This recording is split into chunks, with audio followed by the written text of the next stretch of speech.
Hello friends, आप सभी का स्वागत है बिहार एसएससी के इस यूट्यूब चैनल पर। बिहार पुलिस मदनी सेध और आगामी कांस्टेबल भर्ती को ध्यान में रखते हुए हमने प्रीवियस ईयर क्वेश्चन को करवाना रिवीजन शुरू किया था। हम आपको बता दें कि प्रीवियस ईयर क्वेश्चन का एक अलग महत्व होता है, जिसको ध्यान में रखते हुए हमने इस सीरीज़ को शुरू किया था। जिस सीरीज़ का यह मतलब प्रीवियस ईयर क्वेश्चन का सीरीज़ का यह तीसरा वीडियो है। इसके पहले हमने 2012 का एक शिफ्ट का क्वेश्चन करवाए हैं और उसके पहले 2010 का शिफ्ट का क्वेश्चन करवा दिए हैं। यदि आप उन सभी वीडियो को नहीं देखे हैं तो आप उस सभी वीडियो को जाकर जरूर देख लीजिएगा। हम उम्मीद आपको करवाते हैं कि कम से कम 25% क्वेश्चन तो प्रीवियस ईयर क्वेश्चन से ही पूछा जाता है, इसलिए आप इस वीडियो को ध्यान से 2 से 3 बार देख लीजिएगा तो आपको आसानी से याद हो जाएगा। चलिए आज का क्लास शुरू करते हैं। इस वीडियो का मकसद कम समय में अधिक से अधिक क्वेश्चन का रिवीजन करना है, क्योंकि हम जानते हैं कि आपकी तैयारी अच्छी होगी और एग्जाम के मद्देनजर रखते हुए आप और भी तेज़ी से तैयारी कर रहे होंगे। चलिए आज का पहला क्वेश्चन, निम्नलिखित में से कौन सा शब्द प्रश्नवाचक सर्वनाम है? निम्नलिखित में से कौन सा शब्द प्रश्नवाचक सर्वनाम है? तो ऑप्शन नंबर डी हो जाएगा। कौन हो जाएगा जो कि प्रश्नवाचक सर्वनाम हो जाएगा। सर्वनाम का सूत्र होता मतलब माफी चाहते हैं, सर्वनाम का परिभाषा होता है कि वह शब्द जो संज्ञा के बदले में आए उसे सर्वनाम कहते हैं। दूसरा नंबर क्वेश्चन, निम्नलिखित शब्द में से कौन सा शब्द निश्चयवाचक सर्वनाम है? निम्नलिखित में से कौन सा शब्द निश्चयवाचक सर्वनाम है? तो यह हो जाएगा जो कि निश्चयवाचक सर्वनाम हो जाएगा। तीसरा नंबर क्वेश्चन है, प्रविशेषण बताता है। प्रविशेषण बताता है तो इसका हो जाएगा प्रविशेषण क्या बताता है? तो विशेषण की विशेषता को बताता है प्रविशेषण। ऑप्शन नंबर सी हो जाएगा। चौथा नंबर क्वेश्चन है, निम्नलिखित संज्ञा विशेषण जोड़ी में कौन सी सही नहीं है? निम्नलिखित संज्ञा विशेषण की जोड़ी में कौन सी सही नहीं है? तो ऑप्शन नंबर डी प्रांत की है जो कि सही नहीं है। यदि आप यह वीडियो अच्छा लगा तो आप कमेंट करके जरूर बताइएगा और आप ये भी बताइएगा कि बिहार के किस जिला से संबंध रखते हैं। पाँचवा नंबर क्वेश्चन है, जगदीशपुर में कौन सा संधि है? जगदीशपुर में कौन सा संधि है? तो व्यंजन संधि हो जाएगा। जगदीशपुर में व्यंजन संधि हो जाएगा। इसके अलावा पूछे कि इसका जगदीश का संधि विच्छेद क्या होता है? तो जगत प्लस ईश हो जाएगा जगदीश का संधि विच्छेद। और आप इस वीडियो को शेयर जरूर कीजिएगा, क्योंकि आपको शेयर करने से आपका तो कुछ जाता नहीं, इसलिए आप शेयर जरूर कर दीजिएगा। छठा नंबर क्वेश्चन है, सार्थक खंड वाले शब्द को सार्थक खंड वाले शब्द क्या कहलाते हैं? सार्थक खंड वाले शब्द क्या कहलाते हैं? तो ऑप्शन नंबर सी होगा, यौगिक कहलाते हैं। सातवां नंबर क्वेश्चन है, इनमें अवयव कौन सा है? इनमें अवयव कौन सा है? इनमें अवयव पूछ रहा है कौन सा है? तो धीरे धीरे है जो कि एक अवयव है। विशेषण अवयव का उदाहरण है। अवयव धीरे धीरे मतलब है जो विशेषण अवयव का उदाहरण है। आठवां नंबर क्वेश्चन है, निम्नलिखित में से कल्प प्राण अल्प प्राण है। अल्प प्राण का वर्ण कौन सा है? अल्प प्राण का वर्ण कौन सा है? तो का से का गा जो कि अल्प प्राण का वर्ण है अल्प प्राण का।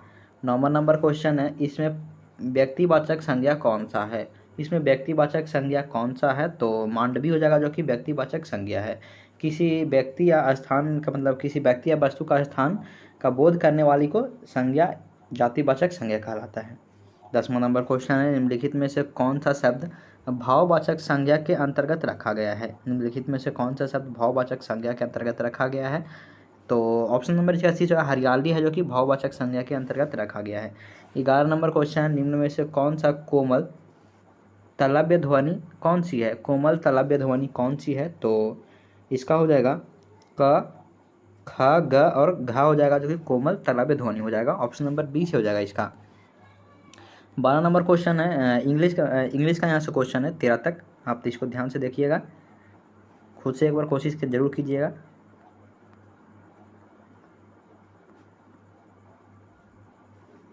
चलिए 16 नंबर क्वेश्चन है, 53 व्यक्ति में इतना रुपया को सामान्यतः बांटने पर प्रत्येक व्यक्ति को कितना राशि प्राप्त होगा? तो मतलब इसको भागा दे देंगे तो आपको आसानी से आंसर प्राप्त हो जाएगा। तो हम आपको बताते हैं कि ऑप्शन नंबर डी से हो जाएगा जो कि 1897 रुपया प्राप्त होगा प्रत्येक व्यक्ति को। अगला क्वेश्चन है, 36 माइक्रोवेव और 12 कुकर की कीमत 84,126 रुपया है। तो 6 माइक्रोवेव और 2 कुकर की कीमत कितना होगा? तो 14,021 रुपया हो जाएगा। ऑप्शन नंबर ए से हो जाएगा। 18 नंबर क्वेश्चन है, भूमि ने अपने मासिक आय का 14% अर्थात इतना रुपया म्यूचुअल फंड में निवेश करता है तो उसका मासिक आय क्या होगा? उसका मासिक आय क्या होगा? मासिक आय निकालने के लिए हो जाएगा कितना दे रहा है? तो 75 का 14% आप कीजिए तो आपको आंसर प्राप्त हो जाएगा 26,000। टोटल 26,000 प्राप्त होगा। ऑप्शन नंबर सी से 26,000। अगला क्वेश्चन है 4540 रुपया की राशि 8% वार्षिक ब्याज की दर से 8 वर्ष में कितना होगा। तो कितना बोला है 45, ये तो सूत्र पर ही है 8 इंटू 8%, तो यहाँ पे नीचे में 100 हो जाएगा इंटू 8। तो आप इसको कीजिएगा, आप इसको कीजिए तो आंसर जाएगा 2900 कुछ रुपये आ जाएगा। ऑप्शन नंबर इसका 20 हो जाएगा, सूत्र पर ही है, ऑप्शन नंबर 20 हो जाएगा। 20 नंबर क्वेश्चन है एक संख्या के वर्ग में 22 का स्क्वायर जोड़ने पर उत्तर आता है।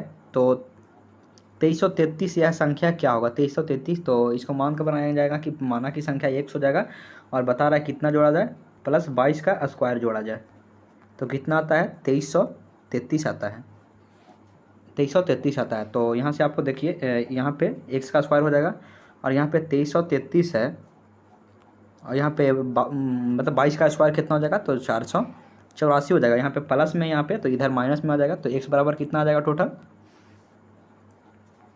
x बराबर आ जाएगा यहाँ पे स्क्वायर होगा तो यहाँ पे 1849 हो जाएगा। यहाँ से स्क्वायर यहाँ से स्क्वायर हटेगा तो यहाँ पे रूट में आ जाएगा। तो रूट में यहाँ 43 का स्क्वायर है, 1849 है जो 43 का स्क्वायर है। तो इसका ऑप्शन नंबर डी हो जाएगा, 43 आंसर हो जाएगा, option number D. 21 number question है एक परीक्षा में पास होने के लिए कुल 1034 अंक पाना जरूरी है। एक विद्यार्थी को 940 अंक मिलते हैं और 5% अंक से फेल हो जाता है, फेल किया गया है। तो किसी विद्यार्थी का अधिकतम कुल कितना अंक मिल सकता है। अधिकतम अंक पूछा, टोटल मार्क्स पूछा है। तो अधिकतम अंक के लिए देख सकते हैं कि कितना अंक से फेल हुआ, कितना अंक से फेल हुआ। तो यहाँ पे 1034 में से इसको 40 940 को घटा लेंगे तो यहाँ पे कितना आ जाएगा 1034 में से इसको घटाइएगा तो 94 आंसर, 94 से 94 अंक के चलते हुआ फेल हो गया। और कितना प्रतिशत से फेल हो गया तो 5% थे, तो यानी 5 हो जाएगा। और आप इसको कीजिएगा तो 20 25 100 हो जाएगा। तो 94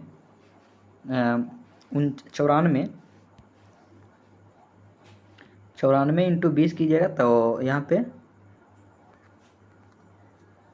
इतना 1880 आंसर आ जाएगा, क्योंकि ऑप्शन नंबर बी में से 1880। 22 नंबर क्वेश्चन निम्नलिखित प्रश्नों में से प्रश्न चिन्ह, निम्नलिखित प्रश्न में प्रश्न चिन्ह के स्थान पर लगभग मूल्य आएगा। इसका पूछ रहा है सरलीकरण के लिए बोला है। तो ऑप्शन नंबर इसका सी हो जाएगा, 30,180 रुपया हो जाएगा, लगभग में आएगा। 23 नंबर क्वेश्चन है श्रुति ख्याति 18% प्रति वर्ष की दर से लगभग साधारण ब्याज पाने के लिए इतना रुपया 68,400 रुपया 4 वर्ष के लिए जमा करती है। तो 4 वर्ष बाद श्रुति और कुल कितना राशि में पूछेगा तो यानी तो पूछ रहा है कितना टोटल कितना राशि मिलेगा ब्याज जोड़ करके। तो यहाँ पे हो जाएगा कितना दिया है 6840 रुपया। सूत्र ये भी है जो कि सूत्र पर ही आधारित हो जाएगा, क्योंकि दिया है कितना 68,400 रुपया, ठीक है। प्लस यहाँ से ब्याज निकाल लेंगे तो 68,400 इंटू 4% के दर से, और 4 साल दिया है, टाइम 4 साल है, और 18% के दर से दिया है, 18% के दर से दिया है। तो आप इसको कैलकुलेशन कीजिएगा तो 4948 रुपया आएगा यहाँ पे। और प्लस में कितना दिया था ये वाला 68,400। तो इन सभी को जोड़िएगा तो इसका अनुसार से आंसर कितना जाएगा देख लेते हैं। आंसर ऑप्शन नंबर इसका ए से हो जाएगा, ऑप्शन नंबर ए से हो जाएगा, देख लीजिएगा। 24 नंबर क्वेश्चन है एक परीक्षा में सुमित को 850 में से 628 अंक मिले, परीक्षा में लगभग कितना प्रतिशत अंक प्राप्त हुआ है। प्रतिशत निकालने के लिए पूछ रहा है तो आप आसानी से निकाल पाएंगे। इसका 74 आ जाएगा, ऑप्शन नंबर डी से हो जाएगा। परसेंटेज निकालने के लिए बोला, जैसे खुद का परसेंटेज निकालते हैं उसी प्रकार से। 25 नंबर क्वेश्चन है एक स्कूल में विद्यार्थी की कुल संख्या 6280 है। तो स्कूल में लड़कियों की संख्या 4405 है। तो स्कूल में लड़कों की कुल संख्या लड़कियों की कुल संख्या से कितना अनुपात कितना में होगा, कितना अनुपात कितना होगा। तो टोटल संख्या में से ये लड़की का संख्या दिया गया जिसको हटा लेंगे तो यहाँ से लड़का का संख्या कितना आ जाएगा 1875 लड़का का संख्या आ जाएगा। वहाँ से अनुपात में कीजिएगा तो लड़का का अनुपात हो जाएगा 1875। लड़का का अनुपात कितना हो जाएगा 1875, और लड़की का यहाँ पे दिया गया है 4405। 4405 लड़की दिया गया और लड़का दिया गया, तो आप इसको काटिएगा तो आंसर इसका डी से होगा। इतना अनुपात मतलब 375 अनुपात 881 के अनुपात में आंसर आ जाएगा, ऑप्शन नंबर डी से हो जाएगा। अगला क्वेश्चन है 26 नंबर क्वेश्चन है, सैंधव सभ्यता के निवासी द्वारा निम्न में से किस धातु का प्रयोग सर्वाधिक किया गया था। सैंधव सभ्यता के द्वारा निम्न में से किस धातु का प्रयोग सर्वाधिक किया गया था, तो कांस्य धातु का प्रयोग सर्वाधिक किया गया था, ऑप्शन नंबर ए से हो जाएगा। कांस्य धातु का प्रयोग किया गया था। हड़प्पा सभ्यता को कांस्ययुगीन सभ्यता भी कहा जाता है। 27 नंबर क्वेश्चन है, प्राचीन नगर तक्षशिला निम्नलिखित में से किसके बीच स्थित है। प्राचीन नगर तक्षशिला निम्नलिखित में से किसके बीच स्थित है, तो सिंध एवं झेलम, सिंधु नदी और झेलम नदी के बीच में स्थित है, ऑप्शन नंबर ए से सिंधु नदी और झेलम नदी के तट पर स्थित है। 28 नंबर क्वेश्चन, निम्नलिखित में से चार वेद में से कौन एक जादुई माया से जादुई माया और वशीकरण का वर्णन है, तो लास्ट का वेद अथर्ववेद हो जाएगा, ऑप्शन नंबर सी से अथर्ववेद दिया गया, मतलब इसमें बताया गया है। और यह अंतिम वेद मतलब अथर्ववेद है, जो कि अंतिम का वेद भी कहलाता है। अगला क्वेश्चन 29 नंबर क्वेश्चन है, यूनानी स्रोत में अग्रिमिज एवं जोंड्रिमिज मगध के किस शासक को कहा था। मतलब यूनानी में मतलब किसको अग्रिमिज किसको कहा था, अग्रिमिज, और जेंड्रोमिज किसको कहा जाता था, तो ऑप्शन नंबर डी से हो जाएगा। अग्रिमिज और जेंड्रोमिज घनानंद को कहा जाता था, ऑप्शन नंबर डी से घनानंद। यह घनानंद है जो कि नंद वंश का अंतिम शासक हुआ करता था। 30 नंबर क्वेश्चन है, रुहेलखंड किस मुगल शासक के मृत्यु पश्चात स्वतंत्र राज्य बना था। रुहेलखंड किस मुगल शासक के मृत्यु के पश्चात स्वतंत्र राज्य बना था, तो ऑप्शन नंबर ए होगा, औरंगजेब के मृत्यु के बाद स्वतंत्र राज्य बना था। नंबर क्वेश्चन है, पानीपत के तृतीय युद्ध में कौन सा मुगल बादशाह मराठों के संरक्षण में आ गया था। पानीपत के तृतीय युद्ध में कौन सा मुगल बादशाह मराठों के संरक्षण में आ गया था, तो आलम शाह था, जो कि मराठों के संरक्षण में आ गया था, ऑप्शन नंबर इसका ए से हो जाएगा। अगला क्वेश्चन है, 1498 में भारत का गवर्नर जनरल कौन बनकर आया था। 1498 में भारत का गवर्नर जनरल कौन बनकर आया था, तो लॉर्ड वेलेस्ली बनकर आया था, ऑप्शन नंबर ए से हो जाएगा। वेलेस्ली को सहायक संधि को शुरुआत किया था, ऑप्शन नंबर पूछे कि 1798 में कौन बनकर आया था गवर्नर, तो लॉर्ड वेलेस्ली हो जाएगा। सहायक संधि का जनक वेलेस्ली को ही माना जाता है। 33 नंबर क्वेश्चन है, अजंता और एलोरा की गुफाएं कहाँ पर स्थित है। अजंता और एलोरा की गुफाएं कहाँ पर स्थित है, तो औरंगाबाद महाराष्ट्र में स्थित है, ऑप्शन नंबर ए से हो जाएगा। औरंगाबाद महाराष्ट्र में स्थित है। 34 नंबर क्वेश्चन है, सैंधव निवासी के धार्मिक जीवन में निम्न में से कौन सा तत्व विद्यमान नहीं था। सैंधव सभ्यता के धार्मिक जीवन में निम्न में से कौन सा तत्व विद्यमान नहीं था, तो विशिष्ट पूजा मूर्ति पूजा विद्यमान नहीं था, ऑप्शन नंबर डी से, मूर्ति पूजा उसमें विद्यमान नहीं था। 35 नंबर क्वेश्चन है, निम्नलिखित पाल राजाओं में से कौन वंशानुगत राजा नहीं बल्कि उसे राजा चुना गया था। निम्नलिखित में से पाल राजाओं में से कौन वंशानुगत राजा नहीं था बल्कि उसे चुना गया था, तो ये गोपाल है, जो कि उसे राजा चुना गया था, ऑप्शन नंबर ए से जाएगा, गोपाल हो जाएगा। अगला क्वेश्चन, निम्नलिखित में से किस चोल शासक ने कावेरी नदी के मुहाने पर अपनी राजधानी स्थापित की एवं न गैंगकोंड एवं चोलपुरम रखा था, ना मतलब नाम रखा था चोलपुरम और गैंगकोंड, तो इसका ऑप्शन नंबर बी जो है राजेंद्र प्रथम हो जाएगा, जो कि कावेरी नदी के मुहाने पर अपने राजधानी को स्थापित किया था। 47 नंबर क्वेश्चन है, विश्वविद्यालय ने सराकरीकरण किसने बढ़ावा दिया था, तो ऑप्शन नंबर सी से होगा, लॉर्ड कर्जन ने बढ़ावा दिया था। 38 नंबर क्वेश्चन, निम्नलिखित में से भारत के कार्यकाल के अनुसार क्रमबद्ध है, तो ऑप्शन नंबर इसका सी से हो जाएगा। पहला में हो जाएगा वारेन हेस्टिंग, फिर दूसरा में हो जाएगा लॉर्ड कर्नवालिस, तीसरा में हो जाएगा ये वेलेस्ली, और चौथा में डलहौजी हो जाएगा।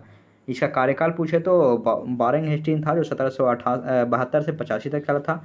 कर्नवालिस 86 से 93 तक चला था, मतलब 1786 से 1793 तक चला था।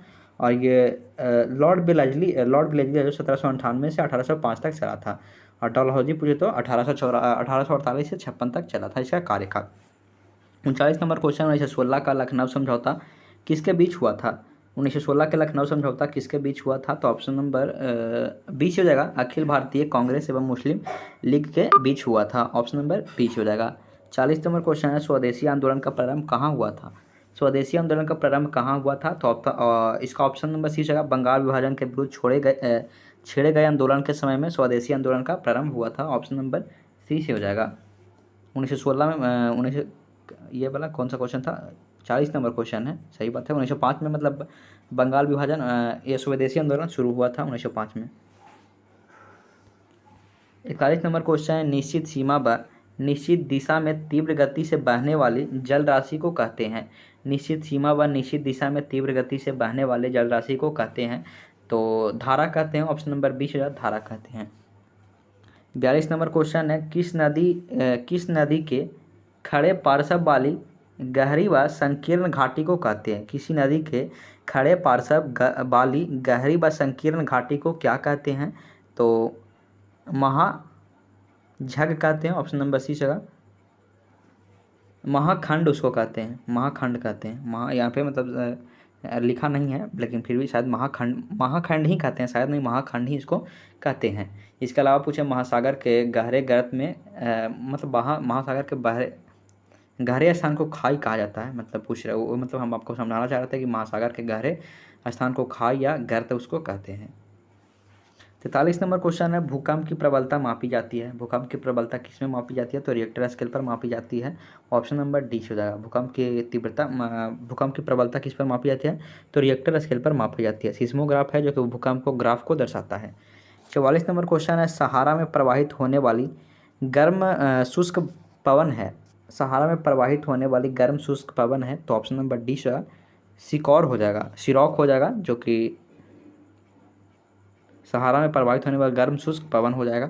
45 नंबर क्वेश्चन यहाँ से शुरू होता है। 45 नंबर क्वेश्चन है सूची 1 को सूची दूसरे में जान के एक तरफ झील दिया गया है और दूसरी तरफ राज्य दिया गया है। सांभर झील तो राजस्थान हो जाएगा। सांभर झील और इसके पहले वाला में भी आप देखे होंगे कि मिलान वाला भी दिया गया था 2012 वाला एग्जाम में, मतलब मिलान के लिए दिया गया था, उसमें ये दोनों ही था। फूलर जैसे लोनार झील दिया गया तो उसमें भी दिया गया था कि ये भी मिलान करने वाला था। लोनार झील कहाँ हो जाएगा? तो महाराष्ट्र हो जाएगा। लोनार झील महाराष्ट्र हो जाएगा। और ये पुलिकट जो कि तमिलनाडु हो जाएगा। और नौकुचिया जो कि उत्तराखंड हो जाएगा। इसमें 3 मतलब पिछला वाला एग्जाम में से पूछा गया है। हम आपको बताते हैं कि आप पूरा मतलब 2002 से लेकर 2010 से लेकर 2022 तक क्या आप देख लेंगे तो 25% से अधिक क्वेश्चन वहीं से मिलेगा। हम आपको पहले ही बता चुके हैं। सांभर झील है उसे सबसे नमकीन झील भी कहा जाता है भारत के लिए, मतलब भारत में ही है। 46 नंबर क्वेश्चन निम्नलिखित में से कौन सा विकल्प कथन निम्न कथनों के आधार पर सत्य है? निम्नलिखित में से कौन सा विकल्प निम्न कथनों के आधार पर सत्य है? तो पहला दिया गया है चक्रवात में पड़ी गर्म वायु ठंडी वायु के ऊपर चढ़ती तो ठंडी हो जाती है। चक्रवात में पड़ी गर्म वायु ठंडी वायु के ऊपर चढ़ती है तो ठंडी हो जाती है। कथन दूसरा दिया गया है टुंड्रा वनस्पति में मॉस और लाइकेन आते हैं, सही है। और तीसरा दिया गया दक्षिण अमेरिका में सवाना और लोनास मतलब दक्षिण अमेरिका में सवाना और लोनास मतलब एक घास का मैदान है, ये भी सही है। और चौथा नंबर क्वेश्चन है लिवरपूल जेब्रिड्ज नदी पर के मुहाने पर स्थित, जेब्रिड्ज नदी के मुहाने पर स्थित है। ऑप्शन नंबर इसका 1, 2 ऑप्शन नंबर इसका यही हो जाएगा। 1, 2 और 3 सभी सही है, लेकिन चौथा ये है जो कि गलती हो जाएगा।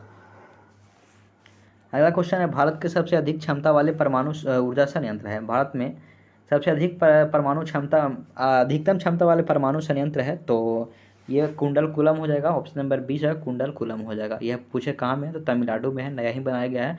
रावत भाटा, तो रावत भाटा कहाँ हो जाएगा? राजस्थान में हो जाएगा। और कलपक्कम ना ये कुंडलकुलम है जो कि कहाँ में है? कुंडलकुलम तमिलनाडु में ही, कुंडलकुलम सही बता रहे थे, तमिलनाडु में ही। रावत भाटा राजस्थान हो जाएगा। कलपक्कम भी तमिलनाडु में ही है। तारापुर पूछे तो महाराष्ट्र में हो जाएगा। 48 नंबर क्वेश्चन है सूची 1 को सूची 2 से मिलान कीजिए। सूची 1 को सूची 2 से मिलान कीजिए तो चिनूक हो जाएगा, जो कि चिनूक एक हिमभक्षी पक्षी है। हिमभक्षणी है। चुनुक एक हिमभक्षणी है। चुनुक पूछे तो एक हिमभक्षणी है। हरमटन क्या है? दूसरा दिया गया हरमटन क्या है, तो सहारा मरुस्थल में है। हरमटन क्या है, तो सहारा मरुस्थल से इसका मिलान हो जाएगा। मिस्ट्रल क्या हो जाएगा? मिस्ट्रल का मिलान फ्रांस से हो जाएगा और बोरा इटली से मिलान हो जाएगा। ऑप्शन नंबर इसका पूछे तो 1 के 4, तो ऑप्शन नंबर इसका ए से हो जाएगा। अगला क्वेश्चन यहाँ पे भी दिया गया है, एक तरफ शहर का नाम दिया गया है और दूसरा तरफ नदी का नाम दिया गया है। एक तरफ शहर का नाम और दूसरा तरफ नदी का नाम दिया गया है। तो हैम्बर्ग हो जाएगा, जो कि एल्ब में है। ऑप्शन नंबर, एल्ब नदी कहाँ है, तो हैम्बर्ग में हो जाएगा। ग्लासगो है, ग्लासगो नदी पूछ रहा है। ग्लासगो शहर में कौन सा नदी है, तो ऑप्शन के हिसाब से मतलब मिलान करने के लिए दिया गया है ग्लासगो में क्लाइड हो जाएगा। ऑप्शन नंबर इसका यहाँ हो जाएगा, ग्लासगो के क्लाइड हो जाएगा। ब्यूनस आयरस क्या हो जाएगा? ब्यूनस आयरस, तो इसका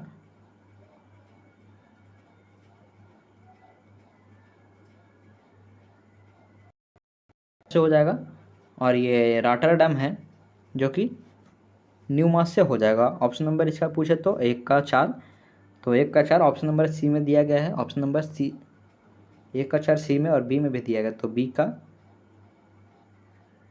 ऑप्शन नंबर इसका बी से हो जाएगा।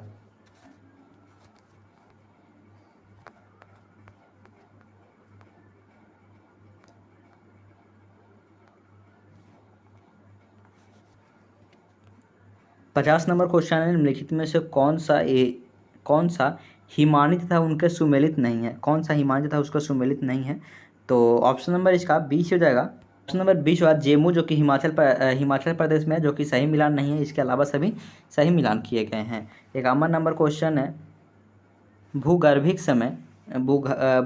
समय तापक्रम का सबसे प्राचीन खंड है। भूगर्भिक समय तापक्रम का सबसे प्राचीन खंड है, तो ऑप्शन नंबर 20 हो जाएगा।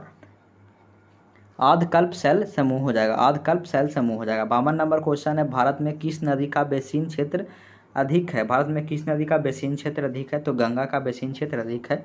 ऑप्शन नंबर ए से हो जाएगा। अगला क्वेश्चन है, एक तरफ सूची दिया गया, दूसरी तरफ उद्गम स्थान दिया गया। एक तरफ सूची दिया गया, दूसरी तरफ उद्गम स्थान दिया गया। तो यहाँ पे दिया गया सतलज का उद्गम स्थान पूछे तो राकस ताल हो जाएगा, जो कि यहीं पे है। राकस ताल सतलज का राकस ताल। सिंधु का बोखरची हिमनद हो जाएगा। और शारदा का भी यहाँ पे शारदा का मिलान भी मीलम हिमनद हो जाएगा। और तीस्ता कंचनजंगा हो जाएगा। 1 2 3 4, जो कि ऑप्शन नंबर सी में दिया गया है। आप स्क्रीनशॉट इसको लेकर जरूर देख लीजिएगा ध्यान से।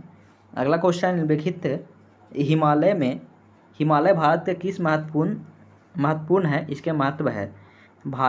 हिमालय भारत के लिए महत्वपूर्ण है, इसके महत्वों को बताएं। तो ऑप्शन मतलब कथन में दिया गया है, जलवायु संबंधित प्रभाव के लिए, क्योंकि ठंडा हवा से बचाता है, सही बात है। दूसरा दिया गया प्रतिरक्षा के लिए। तीसरा दिया उर्वरक मृदा का स्रोत के लिए, उर्वरक और मृदाओं का स्रोत के लिए। चौथा दिया गया नाभिकीय खनिज के संसाधन के लिए। तो ऑप्शन नंबर इसका 20 हो जाएगा। 1 2 3 सही हो जाएगा, लेकिन चौथा दिया गया नाभिकीय खनिज का संसाधन के लिए, जो कि गलत हो जाएगा। 55 नंबर क्वेश्चन है, 9 डिग्री चैनल स्थित है। 9 डिग्री चैनल स्थित है, तो लक्षद्वीप में स्थित है। ऑप्शन नंबर 20 और लक्षद्वीप में स्थित है। यह मिनी कायद्वीप और लक्षद्वीप को 9 डिग्री चैनल अलग करता है। अगला क्वेश्चन है, राष्ट्रपति के उम्मीदवार के लिए क्या आवश्यक नहीं है, तो 35 बार, जो कि सही है। पढ़ा लिखा होना चाहिए, ये आवश्यक नहीं है। संसद के चुने जाने योग्य हो, सही है। भारत का देश का नागरिक हो, लेकिन ऑप्शन नंबर 20 हो जाएगा। पढ़ा लिखा नहीं होगा तो भी राष्ट्रपति बन सकता है। ऑप्शन नंबर 20 हो जाएगा। 57 नंबर क्वेश्चन है, भारत के राष्ट्रपति को पद की शपथ कौन दिलाता है? भारत के राष्ट्रपति को पद की शपथ कौन दिलाता है? तो ऑप्शन नंबर इसका सी होगा, भारत के मुख्य न्यायाधीश शपथ दिलाता है। अगला क्वेश्चन है, भारत में राष्ट्रपति की मृत्यु पद त्याग अथवा हटाए जाने पर पद में हुई रिक्ति को भरने की सीमा होती है। पद की मतलब खाली हुई पद को भरने की सीमा क्या होती है? तो 6 माह के अंदर राष्ट्रपति के पद को भर देना चाहिए। वही पूछ रहा है, सीमा क्या होता है।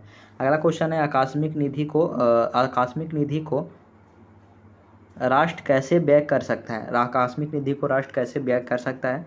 तो संसदीय स्वीकृति के पूर्व भर सकता है आकस्मिक निधि को। ऑप्शन नंबर 30 हो जाएगा।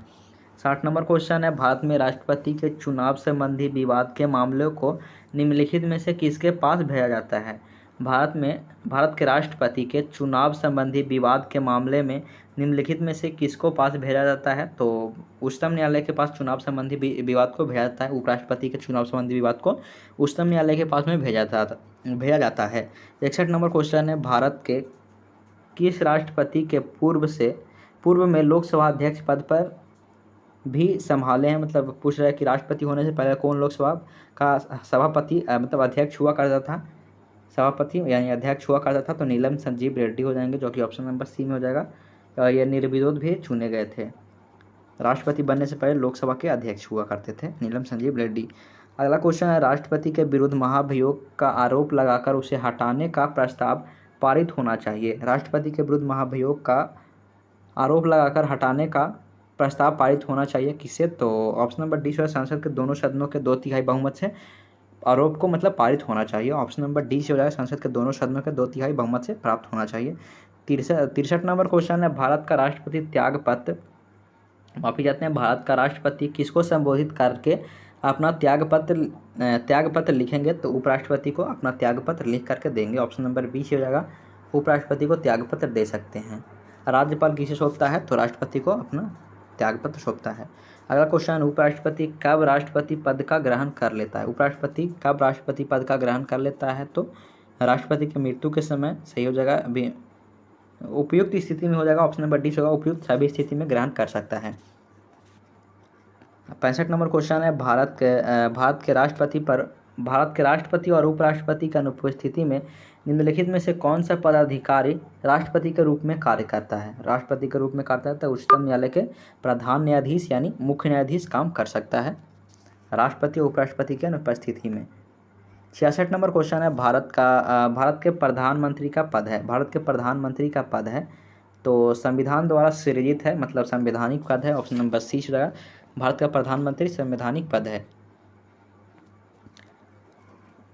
अगला क्वेश्चन है, 67 नंबर क्वेश्चन है, प्रधानमंत्री अध्यक्ष होता है। प्रधानमंत्री अध्यक्ष होता है तो वित्त आयोग योजना, ऑप्शन नंबर इसका वित्त आयोग का होता है। वित्त आयोग का तो नहीं होता है, योजना आयोग और विकास आयोग और ये कैबिनेट सचिवालय का होता है। ऑप्शन नंबर इसका सी होगा, 1, 2, 3 और 4 हो जाएगा, जो कि सही है, 2, 3 और 4 हो जाएगा। 68 नंबर क्वेश्चन है, कैबिनेट में सम्मिलित होता है। कैबिनेट में सम्मिलित होता है तो केवल कैबिनेट मंत्री होता है। ऑप्शन नंबर 20 हो जाएगा। 69 नंबर क्वेश्चन है, राज्य के मुख्यमंत्री होते हैं। राज्य के मुख्यमंत्री होते हैं तो राज्य विधानसभा द्वारा चुना जाता है। राज्य का मुख्यमंत्री होता है तो राज्य विधानसभा द्वारा चुना जाता है, जो कि शायद गलत है। अगला कथन है, मंत्रिपरिषद के सदस्य द्वारा नियुक्त किया जाता है। और अगला कथन है, मंत्रिपरिषद की शक्ति का निर्धारण कौन करता है? तो ये मुख्यमंत्री करता है, जो कि सही है। मंत्रिपरिषद का वेतन निर्धारित करता है मंत्रिपरिषद का वेतन कौन निर्धारित करता है? ये ऑप्शन नंबर इसका सी है, केवल 3 सही है। मंत्रिपरिषद की शक्ति को निर्धारित करता है राज्य का मुख्यमंत्री, जो कि सही है। ऑप्शन नंबर सी से हो जाएगा।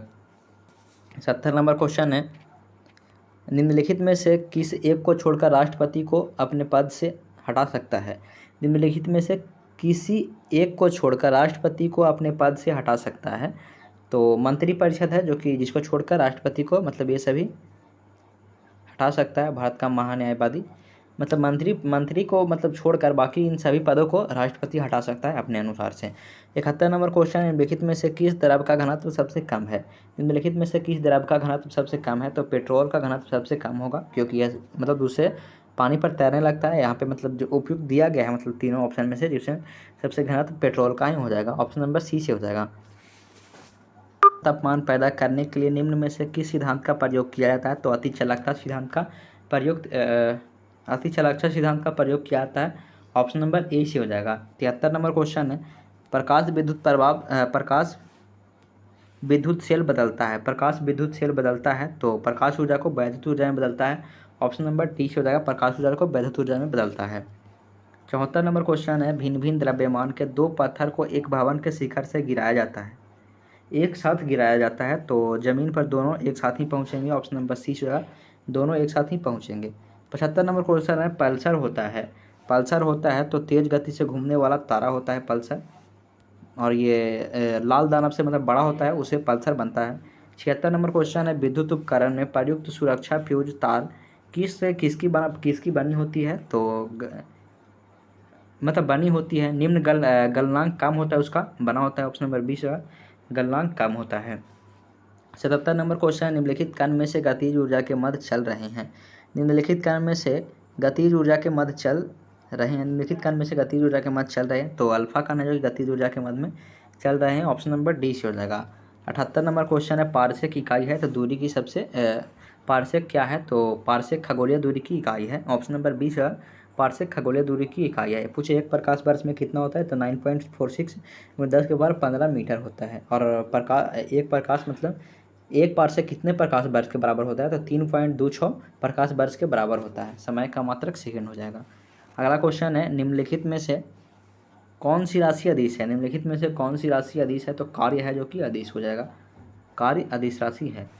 80 नंबर क्वेश्चन है, बार किसका मात्रक है? बार किसका मात्रक है? तो ऑप्शन नंबर 6 वायुमंडलीय दाब का मात्रक है बार। 81 नंबर क्वेश्चन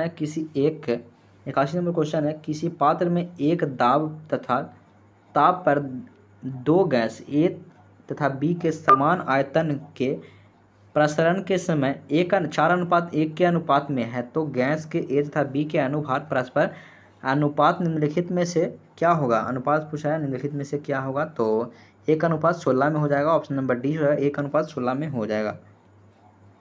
नॉर्मल मतलब ये तो बनने में थोड़ा कुछ लंबा हो जाएगा, इसलिए हम समझा नहीं पाएंगे। अगला क्वेश्चन है, NaCl के घोल में लवण की सांद्रण बढ़ाने पर निम्नलिखित में से किस गुणधर्म के परिवर्तन न होने की आशा करेंगे?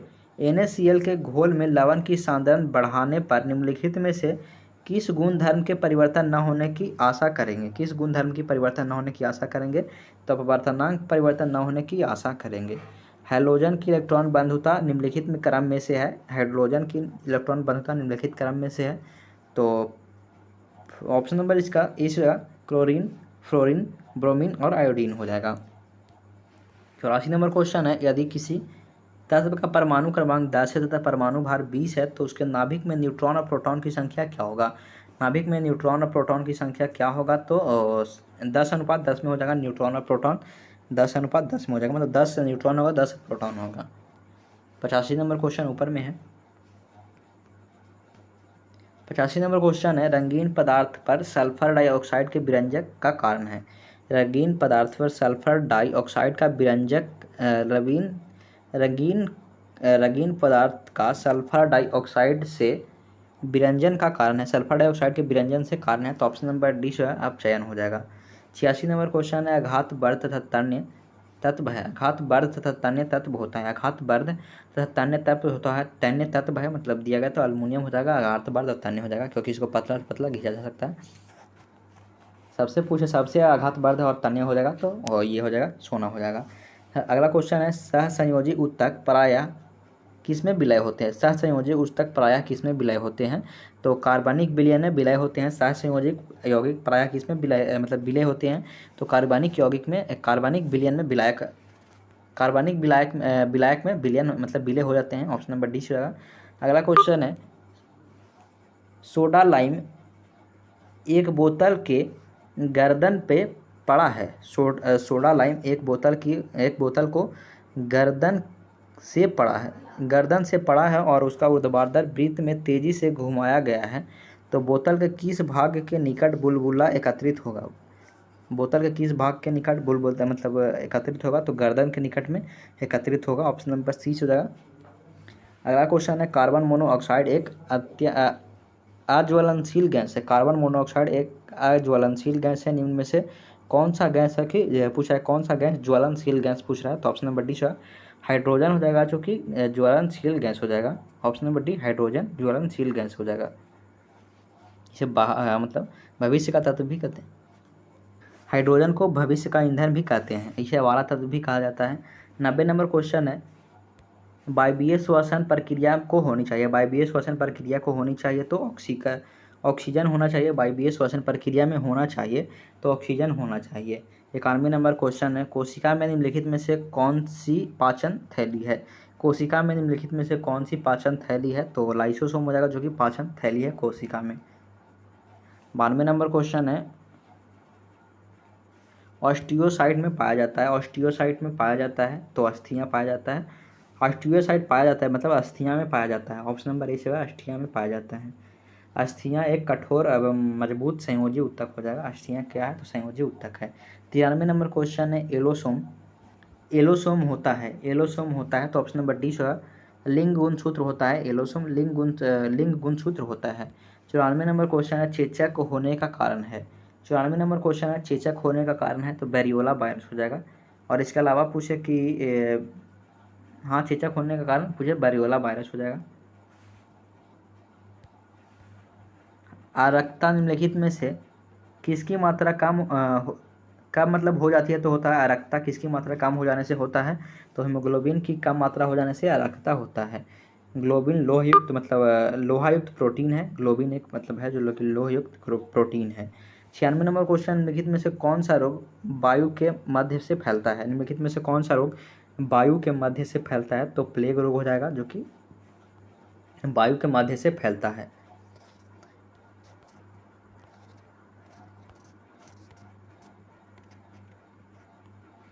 अगला क्वेश्चन है, अन्य एक समृद्ध स्रोत है। अन्य एक समृद्ध स्रोत है किसका? तो स्टार्च का अन्य एक समृद्ध स्रोत हो जाएगा। 98 नंबर क्वेश्चन है, पीलिया संक्रमण किस संक्रमण के कारण है? पीलिया संक्रमण के कारण है तो यकृत हो जाएगा। पीलिया संक्रमण के कारण यकृत हो जाएगा। ऑप्शन नंबर बी हो जाएगा। पीलिया मतलब पीलिया रोग है जो वायरस से जनित रोग है, वायरस से फैलता है, वायरस जनित रोग हो जाएगा। 99 नंबर क्वेश्चन है, सामान्य व्यक्ति के दिल की धड़कन औसतन कितनी दर होता है? औसतन दर पूछ रहा है सामान्य धड़कन की, दिल की धड़कन की। तो ऑप्शन नंबर 72 बार हो जाएगा, प्रति मिनट हो जाएगा, प्रति मिनट दौड़ता है। 100वां नंबर क्वेश्चन है, ईईजी का प्रयोग किसकी गतिविधियों को दर्ज करने के लिए किया जाता है? तो ऑप्शन नंबर सी है, मस्तिष्क की गतिविधियों को दर्ज करने के लिए किया जाता है। फ्रेंड्स, इस वीडियो में इतना ही। हम उम्मीद करते हैं कि यह वीडियो आपको अच्छा लगा होगा। यदि अच्छा लगा तो आप कमेंट करके जरूर बताइएगा। यदि आप चैनल पर पहली बार हैं तो चैनल को सब्सक्राइब जरूर कर लीजिएगा। वीडियो देखने के लिए धन्यवाद। आपका दिन शुभ हो। जय हिंद। फिर मिलेंगे नेक्स्ट क्लास के साथ। तब तक के लिए गुड बाय।